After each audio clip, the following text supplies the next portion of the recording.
जेके media देखने वाले सभी दर्शकों का हार्दिक अभिनंदन है। मैं अमित शर्मा हूं और मैं इस समय कोटरंका में हूं।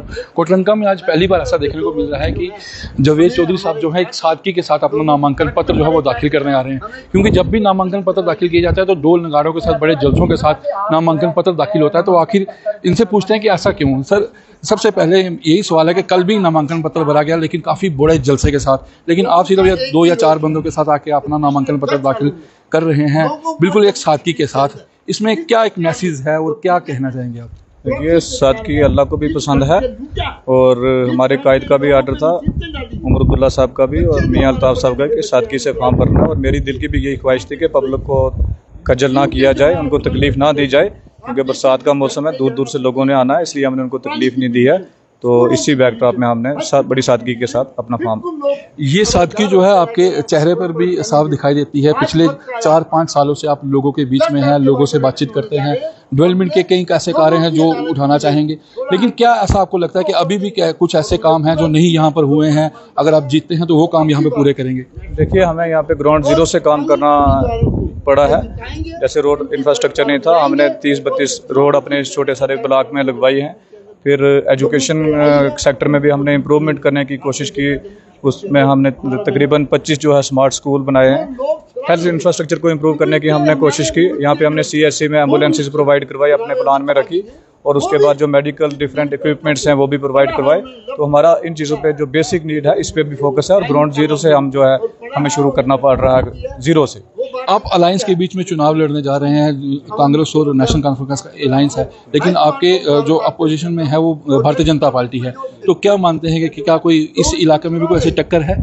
जी, मैं टक्कर नहीं समझता, क्योंकि उनका अपना वोट बैंक नहीं है चौधरी जुल्फकार साहब का, इसलिए वो भाग के बीजेपी में गए। और जो बीजेपी का कोर वोटर था वो इतना बेवकूफ़ नहीं है, वो जुल्फकार साहब को वोट देने वाले नहीं है, उनको वो 3-3 बार पहले आजमा चुके हुए हैं। लोग कहते हैं मामा और भांजे की टक्कर है, आप क्या मानते हैं? मामे भांजे की कोई टक्कर नहीं है, ये आम आदमी की, खास आदमी के साथ टक्कर है। ये मजलूम की टक्कर जालिम के साथ है। चलिए, बिल्कुल ये सही बात है। तो मजलूम की टक्कर जो है जालिम के साथ है, तो ये वोटर जो है वो फैसला करेंगे कि किसको कितने वोट मिलते हैं, और कौन, जब ये पिटारी खुलेगी तब ये पता लगेगा।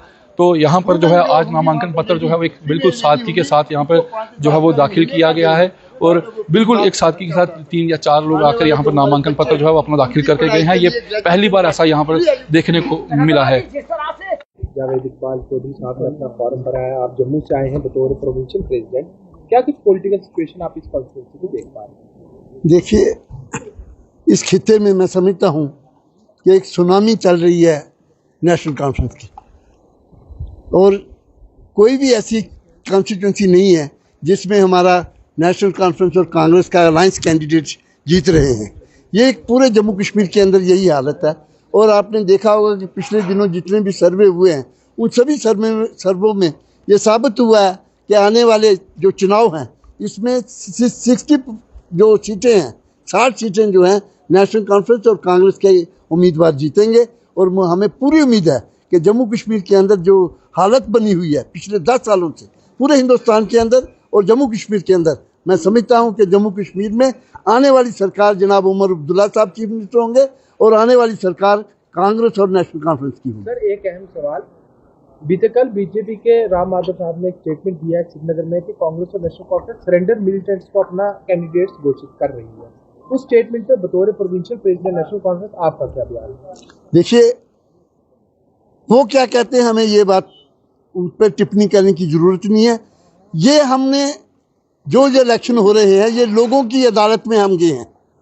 नेशनल कॉन्फ्रेंस और कांग्रेस के जितने भी हमारे साथी हैं जिन्होंने इलेक्शन लड़ रहे हैं, ये लोगों की अदालत में गए हैं, और लोग बड़ी भांति समझते हैं कि अगर हमें जम्मू कश्मीर के लोगों को इस दलदल से बाहर निकालना है तो वो हल्फ के बटन को दबाएंगे और हल्फ को जिताएंगे, और कांग्रेस के जहां उम्मीदवार हैं वो कांग्रेस के उम्मीदवारों को जिताएंगे। इस वक्त लोगों ने ये फैसला किया है कि अब की बार हमने कांग्रेस और नेशनल कॉन्फ्रेंस के जो उम्मीदवार हैं उनको ला के जिता के जम्मू कश्मीर के अंदर आने वाली सरकार जो है इनकी बनानी है।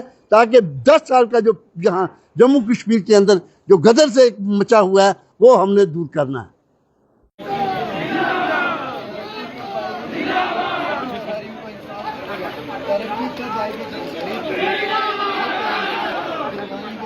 Thank you.